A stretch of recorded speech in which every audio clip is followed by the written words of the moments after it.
जय हिंद दोस्तों, स्वागत है आज की क्लास। ये क्लास रहेगी बौद्ध धर्म के बारे में, यानी कि धर्मों के बारे में हमने बहुत कुछ पढ़ा है, सुना है। तो वैसे ही मतलब विश्व का सबसे बड़ा धर्म एक और है, वो है बौद्ध धर्म। तो बौद्ध धर्म के बारे में हम जानेंगे। जैसे कि बौद्ध धर्म के जो महावीर स्वामी रहे हैं, ठीक है, इसके तो उनका जन्म कब हुआ था? तो 563 ईसा पूर्व जो है इनका जन्म हुआ है। कपिल वस्तु लुम्बिनी वन में हुए थे। 14 किलोमीटर दूर है, जंगल में इनकी बर्थ हुई है। और इनके पिता एक शासक बने हैं, जो कि सुशोधन नाम था इनके फादर का, ठीक है जी। और कपिल वस्तु के यानी कि उस जगह के क्या थे, ये राजा भी रहे हैं। ऐसे अगर इनकी माता की बात करें तो माता भी जो है राजकुमारी थी। तो कोलीय वंश की राजकुमारी थी, नाम था महामाया। इसी प्रकार से अगर बचपन के का नाम बताएं बुद्ध के, ठीक है जी, तो बुद्ध का बचपन का नाम जो था वो था सिद्धार्थ। सिद्धार्थ इनके बचपन का नाम था। वैसे इन्होंने घोड़ा पाला था, तो घोड़े का नाम था कंथक। और इनकी वाइफ यानी कि पत्नी का नाम यशोधरा था। ऐसे इनका सारथी था, उसका नाम चन्ना था। बुद्ध के पुत्र का नाम राहुल था। चचेरा भाई था देवदत्त। और अगर मैं मृत्यु की बात करूं तो इनकी मृत्यु जो है वो 483 ईसा पूर्व कुशीनगर में हुई थी। और ज्ञान प्राप्ति जो है वो बोध गया बिहार में हुई, पीपल के पेड़ के नीचे हुई थी। तो इस तरीके से ये जो हमने दिया है ये परफॉर्मा, ये हमारे कॉम्पिटिटिव के लिहाज से मोस्ट इंपॉर्टेंट रहता है। बहुत बार एग्जाम्स में पूछा जाता है कि फलानी चीज कब हुई, यानी कि जन्म कब हुआ, मृत्यु कहाँ हुई, कब हुई, उसका ज्ञान प्राप्ति कहाँ हुई। तो सारे के सारे एक ही बारी में मैं आपके लिए लेकर आया हूँ। इसी प्रकार से अगर मैं बात करूं महात्मा बुद्ध, तो महात्मा बुद्ध ने जो है 29 साल के जब थे, तो 29 साल के जब थे इन्होंने अपना घर छोड़ दिया, त्याग दिया। तो उस त्याग करने के समय को जो है, यानी कि उस चीज को, यानी कि घर को छोड़ने को हम क्या कहते हैं? महाभिष्क्रमण कहते हैं। क्या कहते हैं बेटा? महाभिष्क्रमण कहते हैं। महाभिष्क्रमण का अर्थ ही क्या है? घर को त्याग करना। इन्होंने क्या किया? घर त्याग किया। और सिद्धार्थ जब उनका नाम था, ठीक है जी, नाम से जो है ये फिर चले गए। और इन्होंने रास्ते में कौन मिले? अलार कलाम मिले। अलार कलाम से इन्होंने बोला स्टैटिक्स यानी कि संख्यांकी की जो है इन्होंने शिक्षा ग्रहण की, किसी से सीखा है। और जब अलार कलाम से इन्होंने सीखा तो अलार कलाम ही के ये क्या हो गए? ये पहले इनके गुरु भी बन गए, अलार कलाम। और इन्होंने जो है भारत में अगर मैं बात करूं कि मूर्ति पूजा यानी कि मूर्तियों की पूजा की जानी चाहिए, तो ये किसने स्टार्ट की? तो वो भी बुद्ध ने ही, यानी कि बौद्ध धर्म की ही द्वारा ये नींव रखी गई कि मूर्तियों की पूजा की जानी चाहिए। इसी प्रकार से अगर मैं बौद्ध धर्म के संस्थापक गौतम बुद्ध को बोलूंगा तो ये भी बताऊंगा कि ये एशिया का ज्योतिपुंज भी कहा जाता है इनको। तो ये भी याद रखिएगा कि एशिया का ज्योतिपुंज किसे कहा जाता है? तो ये भी किसे कहा जाता है? तो गौतम बुद्ध। ठीक है जी। इसी प्रकार से गौतम बुद्ध के बाद आते हैं नागा अर्जुन। नागा अर्जुन ने क्या किया? चाइना में गए और बौद्ध की जो श्रुतियां थी उनको जो है चाइनीज भाषा में ही उनको अनुवाद करके समझाया कि भैया जो बौद्ध धर्म है उसमें हमें ये चीज करनी चाहिए, ये नहीं करनी चाहिए। एक एक मतलब उन्होंने चाइना में जाके सबको समझा दिया। जब सबको समझाया तो अब कईयों की भाषा नहीं समझ आती, इसलिए उन्होंने उन्हीं की भाषा यानी कि चाइनीज में ही बता दिया। इस वजह से उनको भारत का जो है आइंस्टाइन भी कहा जाता है। ये भी मोस्ट इंपॉर्टेंटली है, भारत का आइंस्टाइन किसे कहा जाता है? तो आंसर रहेगा आपका, तो किसे कहा जाता है बेटा? नागा अर्जुन को जो है भारत का आइंस्टाइन यानी कि टीम कहा जाता है। इसके बाद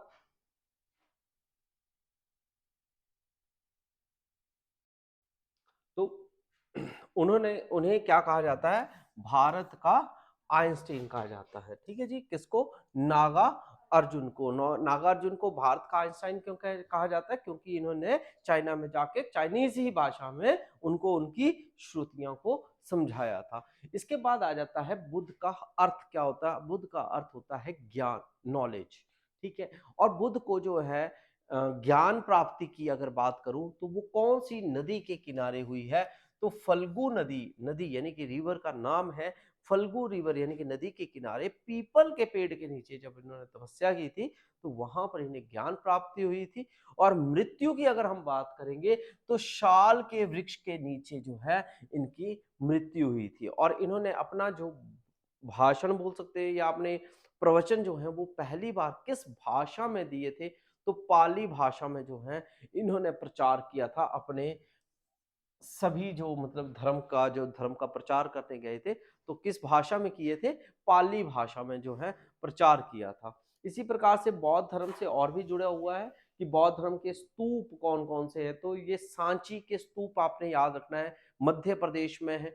ठीक है, तो सबसे बड़ा स्तूप जो है वो मध्य प्रदेश वाला है। इसी प्रकार से सांची के स्तूप किसने बनवाए थे, तो अशोक ने बनाए थे, क्योंकि अशोक खुद ही जो है बौद्ध धर्म का अनुयायी था, यानी कि बौद्ध धर्म को मानता था। ठीक है, मठ मंदिर स्तूप इनका सबका जो धर्म का जो मतलब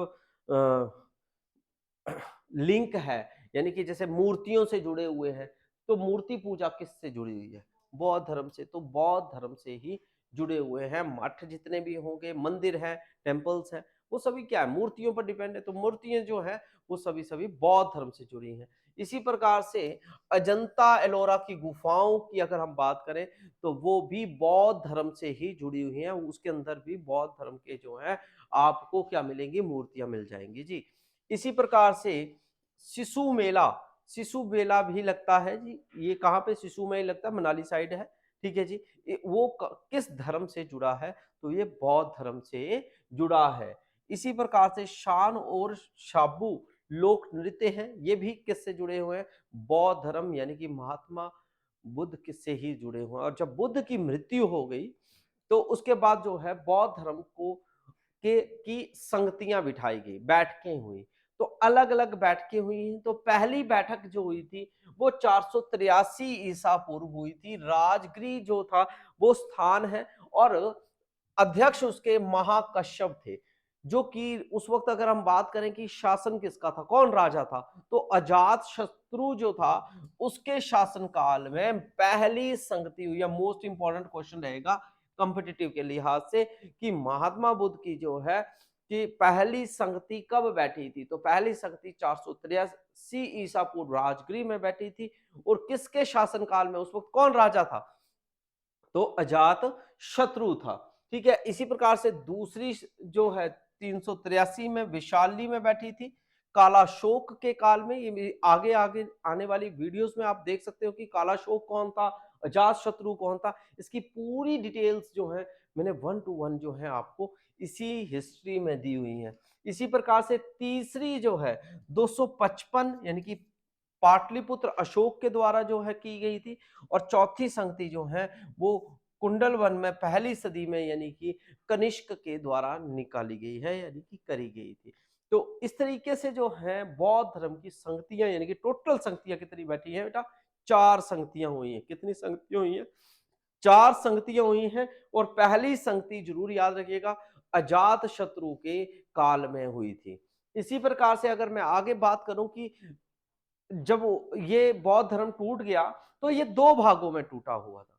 कौन कौन से, 2, हीनयान और महायान। अब हीनयान का क्या मतलब है, हीनयान यानी कि और महायान में फर्क ये है कि हीनयान जो है वो पुराने वाला जो बौद्ध धर्म के जो थे, या बौद्ध धर्म जिस वक्त प्रचार हो रहा था एट प्रेजेंट, जब बुद्ध जिंदा थे यानी कि लाइव थे, ठीक है, उस वक्त को जो है हीनयान बोल दिया उनकी विचारों को, और महायान उनको बोल दिया जो उसका एक नया डिफरेंस यानी कि डिफरेंट एक वे से हमने उसको बनाया, जैसे कि नए रूप को। अब अब जो पुराना वाला है तो उसमें तपस्या करनी पड़ती है, तो जब तपस्या करेगा तो व्यक्ति क्या होगा, व्यक्ति तपस्या करेंगे तो व्यक्ति को कठोर मार्ग यानी कि कठोरताओं का जो है सामना भी करना पड़ेगा, तो उसको कठोर मार्ग माना है, जिस वजह से लोगों को क्या है वो कम मतलब ज्ञान प्राप्ति होती थी। और दूसरा वाला जो आया है वो है सरल मार्ग है, जिस वजह से जो है सभी लोगों को जो है ज्यादा लोगों को क्या प्राप्त हो रही है, ज्ञान प्राप्ति हुई है। इसी प्रकार से जो है बोध को, यानी कि बुद्ध को जो है इन्होंने अलौकिक एक्स्ट्रा गुण वाला व्यक्ति माना है, और उन्होंने बोला नहीं जी बुद्ध जो है वो तो भगवान ही थे। ठीक है जी। इसी प्रकार से ये बुद्ध की जो है बुद्ध द्वारा बनाए हुए प्रतीकों की पूजा करते हैं, और वो जो महायान वाले हैं वो बुद्ध की मूर्ति की ही पूजा करते हैं। तो ऐसे ऐसे कुछ डिफरेंस है। इसी प्रकार से जो है ये पाली, इसके जो ग्रंथ है, क्योंकि उन्होंने वो पाली में ही भाषण दिए थे, जो भी समझाया था, तो उनके ग्रंथ किस में होंगे? पाली में। मगर जो नए वाले हैं वो किस में है? संस्कृत भाषा में लिखे हुए हैं। इसी प्रकार से कर्म और धर्म पर, यानी कि ये कर्म करो और धर्म, अपने धर्म पे ही विश्वास करते हैं, और वो जो है परोपकार पर विश्वास करते हैं। ये दोनों में डिफरेंस रहता है। इसी प्रकार से ये फिर से अगेन क्वेश्चंस हैं, जो कि सांची के स्तूप का निर्माण किसने करवाया? तो अशोक ने करवाया। अजंता एलोरा की गुफाएं कहाँ पे हैं? तो औरंगाबाद महाराष्ट्र में है। इसी प्रकार से सारनाथ में जो है अशोक का चक्र भी है, वो किसको शो करता है? तो वो प्रगति को शो करता है। इसी प्रकार से भगवान बुद्ध ने जो है पहला धर्म जो है का उपदेश, यानी कि बौद्ध धर्म का उपदेश कहाँ पर दिया? तो सारनाथ यूपी में दिया था। ये आपको याद रखना है। इसी प्रकार से जब उनकी मृत्यु हुई थी तो वो कहां पर हुई थी? तो कुशीनगर थी, उत्तर प्रदेश में। याद रखना है, कुशीनगर, उत्तर प्रदेश।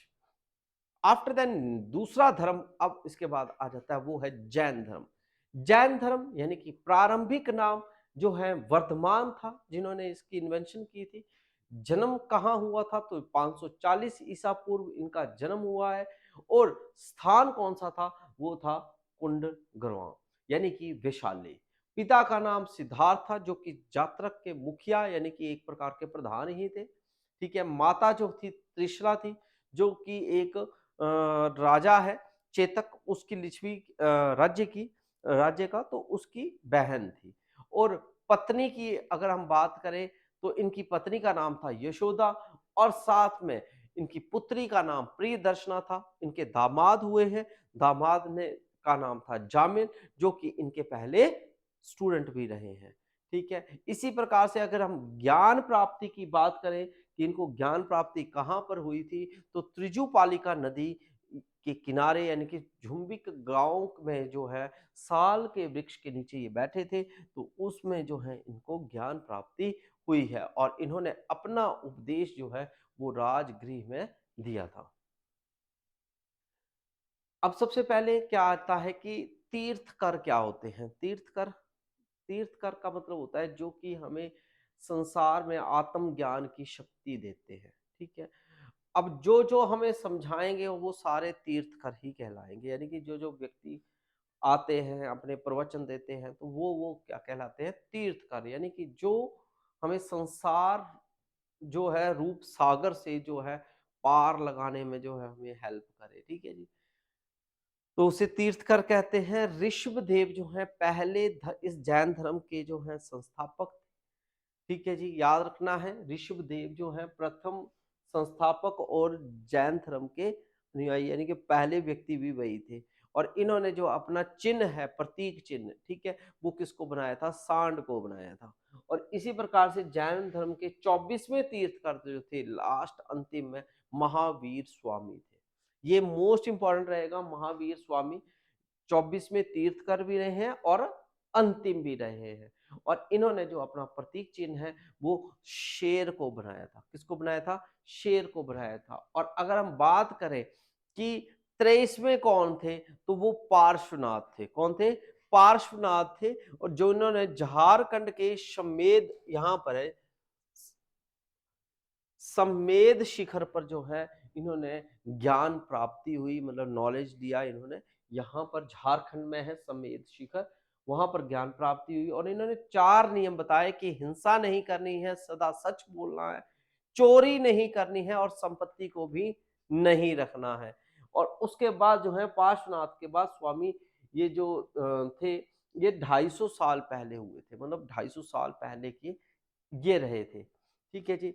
इसके बाद आध्यात्मिक अगर जीवन की बात करें महावीर स्वामी की, तो 30 साल की उम्र थी तब इनके माता पिता का देहांत हो गया। मृत्यु होने के बाद जो है इन्होंने अपने भाई नंदीवर्धन से जो है वो अनुमति ली कि भैया मैंने घर छोड़ देना है, ठीक है जी। और इन्होंने अपना घर त्याग दिया और 12 साल तक इन्होंने फिर तपस्या की और त्रिजुपालिका नदी के किनारे साल वृक्ष के नीचे बैठ के जैसे इन्होंने ज्ञान प्राप्ति की, तो इस समय काल को जो है कैवल्य कहा गया है। कैवल्य का क्या अर्थ है? कैवल्य का अर्थ है ज्ञान प्राप्ति हुई है जब उन्होंने 12 साल तक तपस्या की। इसके बाद उन्होंने इसी समय में अलग-अलग प्रकार से जो है उनको नामों से पुकारा गया। कौन-कौन से? अहर्त यानी कि पूज्य, ठीक है, निर्ग्रंथ बोला गया, जिन्न बोला गया, ये सारे उनके अलग-अलग मतलब नाम जो हैं पुकारे गए। और इन्होंने किस भाषा में अपना भाषण दिया? तो पहला भाषण इन्होंने प्राकृत भाषा में दिया था। और इन्होंने जो है पहला उपदेश कहाँ पर दिया? तो राजगीर में दिया था। और अंतिम उपदेश की अगर मैं बात करूँगा, तो वो इन्होंने कहाँ पर दिया था? वो दिया था पावापुरी में इन्होंने अपना पहला उपदेश दिया था। इसी प्रकार से जैसे मैंने आपको बताया है कि इनके पहले एक स्टूडेंट हुआ करते थे, जामिल नाम था, ठीक है? ये याद रखिएगा। वही बाद में इनके दामाद भी बने। इसके बाद जैसे महावीर स्वामी की जब मृत्यु हुई, तो ये 2 भागों में जो है धर्म बंट गया, एक भद्रबाहु और एक स्थूल। यानी कि जो भद्रबाहु हैं उन्हें हम दिगंबर कहते हैं और जो स्थूल भद्र है उनको हम श्वेतांबर कहते हैं। दिगंबर मतलब जो कि नग्न अवस्था में रहने वाले, यानी कि कपड़े नहीं पहनते हैं। श्वेतांबर जो व्हाइट ही कपड़े पहनेंगे, दूसरे कलर के नहीं पहनते हैं। तो मौर्य काल में जब भीषण अगर जब उस वक्त अकाल पड़ा था, तो जिस कारण जो है भद्रबाहु ने क्या किया कि अपने अनुयायियों के साथ जो है दक्षिण भारत के में जो है कर्नाटक में चले गए। बेलगोला गांव का नाम है, ठीक है, वहां पर गए और चंद्रगुप्त मौर्य भी वहां पर आए और उन दोनों ने जो है सलेखना विधि के थ्रू जो है क्या कर लिया, अपना जो है प्राण त्याग दिए। सलेखना विधि वो विधि है जिसमें हम खाना पीना सब कुछ छोड़ देते हैं, त्याग देते हैं, उसे हम सलेखना विधि कहते हैं। जैन धर्म के मंदिरों की अगर बात करूं, तो प्रमुख मंदिर कौन के लिए सबसे ज्यादा जो जाना जाता है वो है मथुरा। मथुरा जो है वो जैनियों का जो है मेन केंद्र माना जाता है, आज भी वही केंद्र है, ठीक है जी। मथुरा कला का जो मतलब जन्म है, अगर हम बात करें कि वहां की कला किससे जुड़ी हुई है, तो जैन धर्म से जुड़ी हुई है। जो कि चामुंडा शासकों ने जो है बेलगोला में विशाल बाहुबली की मूर्ति यानी कि गोमेतेश्वर की मूर्ति का भी निर्माण करवाया है।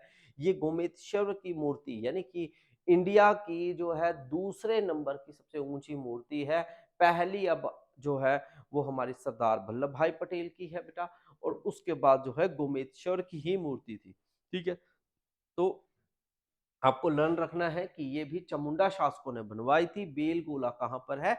कर्नाटक में। तो कर्नाटक में ये वहां पर मूर्ति है। तो मध्य प्रदेश में चंदेल शासकों ने ही जो है खजुराहो के मंदिरों का भी निर्माण करवाया, जो कि जैन धर्म से ही जुड़े हुए हैं। इसी प्रकार से राजस्थान में भी माउंट आबू दिलवाड़ा के जैन मंदिरों से जुड़े हुए हैं। यानी कि अलग अलग जो स्थान है वो किससे जुड़े हुए हैं? जैन धर्म से। तो मथुरा आपका जैन धर्म से जुड़ा हुआ है। खजुराहो औरंगाबाद महाराष्ट्र में वो जैन धर्म से जुड़ा हुआ है। दिलवाड़ा मंदिर यानी कि हमारा आ गया माउंट आबू राजस्थान, जिसे माउंट आबू को क्या कहते हैं? छोटा शिमला भी कहते हैं, ठीक है जी। तो वो भी याद रखिएगा, वो भी किससे जुड़ा हुआ है? जैन धर्म से जुड़ा हुआ है। इसी प्रकार से बेलगोला जगह आ गई आपकी कहाँ पे है? कर्नाटका में है। ये भी किस धर्म से जुड़ी हुई है? जैन धर्म से जुड़ी हुई है। तो आपको ना पेपर में किसी भी तरीके से क्वेश्चन पूछ सकते हैं, मगर आपने अगर जैन धर्म के मेन स्थानों को लर्न कर लिया, तो आपके एग्जाम में जो है एक ही बारी में क्या हो जाएगा? कंप्लीट डन हो जाएगा।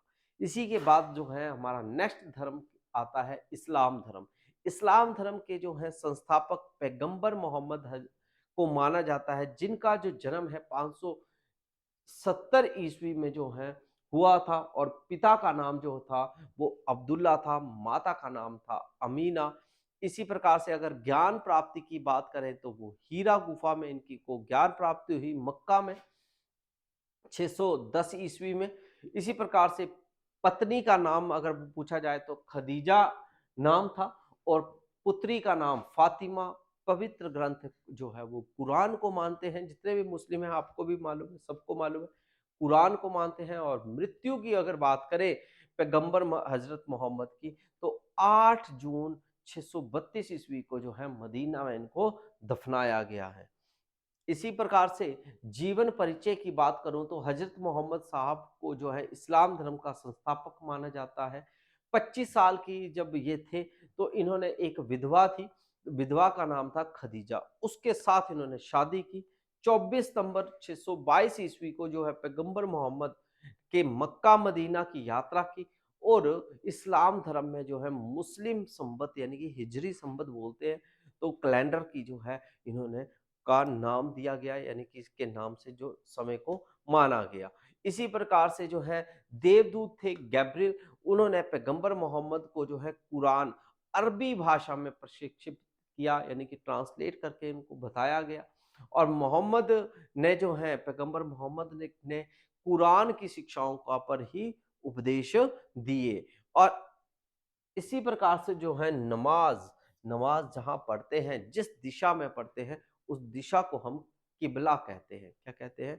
किबला। यानी कि जिस डायरेक्शन में हम नमाज पढ़ेंगे उसको क्या कहा जाता है? किबला कहा जाता है। पैगंबर मोहम्मद का जब उत्तराधिकारी यानी कि अगला जो बैठेगा उसको हम खलीफा कहते हैं। क्या कहते हैं? खलीफा कहते हैं। 8 जून 632 ईस्वी को जो है हजरत मोहम्मद की मृत्यु होगी और उन्हें मदीना में दफना दिया गया। इसके बाद क्या हुआ? इस्लाम धर्म जो है 2 भागों में बट गया, एक सुन्नी मुसलमान और एक शिया मुसलमान।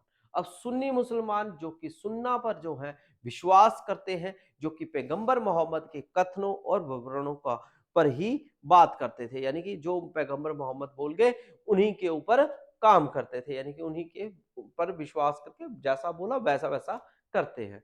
तो वो सारे के सारे हमारे सुन्नी मुसलमान होते हैं। इसी प्रकार से शिया मुसलमान जो है हजरत अली की शिक्षाओं पर जो है विश्वास करते हैं। उन्होंने मोहम्मद को न्याय सम्मत अधिकारी भी मानते हैं, यानी कि जो हमारे जो मोहम्मद थे उन जो उन्होंने न्याय लिखे थे तो वो उन्हीं को ही मानते चलते हैं, उन्हीं को उत्तराधिकारी माना है। पैगंबर मोहम्मद की अगर मैं बात करूं जन्मदिन पर, तो जन्मदिन पर जो है ईद ए मिलाद, ये याद रखिएगा, ईद ए मिलाद उन नबी जो है पर्व जो है वो मनाया जाता है। और मोहम्मद साहब की जो शिक्षाओं उपदेशों का उल्लेख जो है पवित्र ग्रंथ कुरान में भी मिलता है। तो आप कुरान को देखेंगे तो उसमें भी इनका जो है वो आपको विवरण मिलेगा। इसके बाद नेक्स्ट धर्म आ जाता है ईसाई धर्म। ईसाई धर्म के भी मोस्ट इंपॉर्टेंट रहेगा कि ईसाई धर्म के संस्थापक कौन थे? तो ईसाई धर्म के संस्थापक थे बेटा यीशु मसीह, यानी कि ईसा मसीह। ठीक है। जन्म स्थान की बात करें कि ईसा मसीह कहाँ पैदा हुए थे, तो बेथलेहम जेरूशलम में जो है वो पैदा हुए थे। इसी प्रकार से इनके पिता का नाम क्या था? तो इनके पिता का नाम था जोसेफ और माता का नाम था मैरी। अगर पवित्र इनका जो है चिन्ह की बात करें तो वो क्रॉस होता है ना? तो वो याद रखना है आपने। और इनके 2 शिष्य हुए हैं, कौन-कौन से थे? तो वो थे एंड्रूज और पीटर। और इनके जन्मदिन यानी कि यीशु मसीह के जन्मदिन पर ही हम क्रिसमस मनाते हैं, जो कि 25 दिसंबर को मनाया जाता है।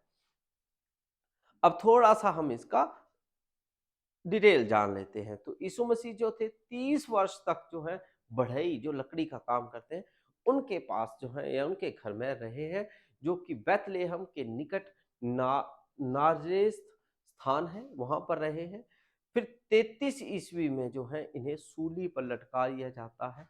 और जब चढ़ाया जाता है, और किस ने चढ़ाया था इनको सूली पे, उसका नाम था पोर्टियस, गवर्नर थे रोमन, उन्होंने इनको सूली पर चढ़ाया था।